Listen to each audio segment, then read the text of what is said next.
नमस्कार, मैं सुप्रिया आप सभी का स्वागत करती हूं एबी बिहार न्यूज सच की तलाश सच्ची खबर में। आइए देखते हैं आज के बिजनेस अपडेट्स। वित्त मंत्री निर्मला सीतारमण की बजट घोषणाओं को बाजार ने हाथों हाथ लिया। दो सरकारी बैंकों का विनिवेश, LIC का IPO और बैंक के रिकैपिटलाइजेशन से जुड़ी बजट घोषणाओं के चलते सबसे अधिक उछाल बैंकिंग और वित्त कंपनियों के शेयर में देखा गया। निफ्टी में लगभग 500 अंक की हुई बढ़त।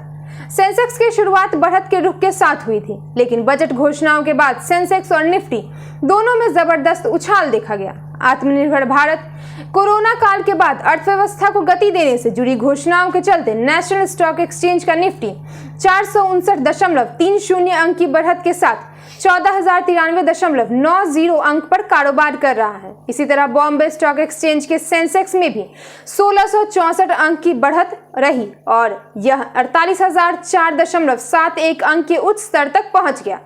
सेंसेक्स में शामिल 30 कंपनियों में से 26 के शेयर में बढ़त रही। वहीं निफ्टी में भी हालात कमोबेश समान ही रहे। यहां 50 में से 45 कंपनियों के शेयर में तेजी रही।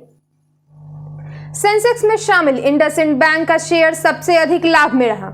यह 11.13% तक चढ़ गया। इसी तरह निफ्टी पर भी बैंक का शेयर 11.43% के लाभ में रहा। इसके अलावा ICICI bank, HDFC, SBI, HDFC bank, Maruti Suzuki और रिलायंस इंडस्ट्रीज के शेयर भी लाभ में रहे। वित्त मंत्री निर्मला सीतारमण ने बजट भाषण में कहा कि सरकार की किसानों की आय 2 गुना करने की ओर काम कर रही है। निर्मला सीतारमण की ओर से कहा गया कि UPA सरकार से करीब 3 गुना राशि मोदी सरकार ने किसानों के खातों में पहुंचाई है। वित्त मंत्री ने कहा कि मोदी सरकार की ओर से हर सेक्टर में किसानों को मदद दी गई है। दाल, गेहूं, धान समेत अन्य फसलों की MSP बढ़ाई गई। वित्त मंत्री निर्मला सीतारमण ने बताया कि स्वामित्व योजना को अब देश भर में लागू किया जाएगा। कृषि क्षेत्र के क्रेडिट टारगेट को 15 लाख करोड़ रुपए बढ़ाकर 16 लाख करोड़ रुपए तक किया जा सकता है। ऑपरेशन ग्रीन स्कीम का ऐलान किया गया है, जिसमें कई फसलों को शामिल किया जाएगा और किसानों को लाभ पहुंचाया जाएगा।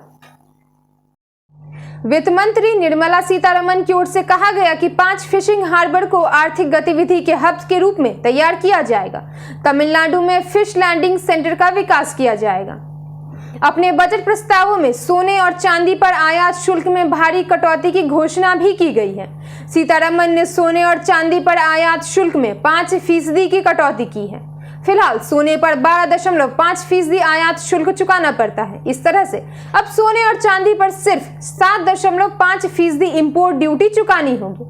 वित्त मंत्री ने कहा कि जुलाई 2019 में सोने पर आयात शुल्क 10% से बढ़ाकर 12.5% किया गया था। इसके चलते सोने के दाम काफी बढ़े हैं। इसे देखते हुए सरकार सोने और चांदी पर सीमा शुल्क को तर्कसंगत बनाएगी। इस घोषणा के बाद सोने चांदी की कीमतों में गिरावट भी आएगी।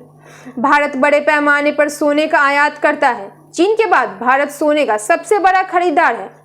वित्त मंत्री के इस फैसले से सोने की तस्करी पर भी अंकुश लगेगा। वित्त मंत्री ने बजट 2021 में पेंशनर्स को बड़ी राहत दी है। अब 75 साल से ऊपर के पेंशनर्स जिनकी सिर्फ पेंशन और इंटरेस्ट इनकम है, उन्हें इनकम टैक्स रिटर्न फाइल करने की जरूरत नहीं होगी। वित्त मंत्री ने कहा कि देश की आजादी के 75 साल हो गए हैं। हमें सीनियर सिटीजन पर कंप्लायंस का बोझ कम करना होगा। जिन सीनियर सिटीजन की सिर्फ पेंशन और इंटरेस्ट इनकम है, उन्हें इनकम टैक्स रिटर्न भरने की कोई जरूरत नहीं। वित्त मंत्री निर्मला सीतारमण ने शुक्रवार को 2021-22 का बजट पेश किया। यह बजट ऐसे समय पर आया है जब अर्थव्यवस्था कोरोना से कहर से उबर रही है। तो इसी तरह बने रहिए हमारे साथ बिजनेस अपडेट्स के लिए। धन्यवाद।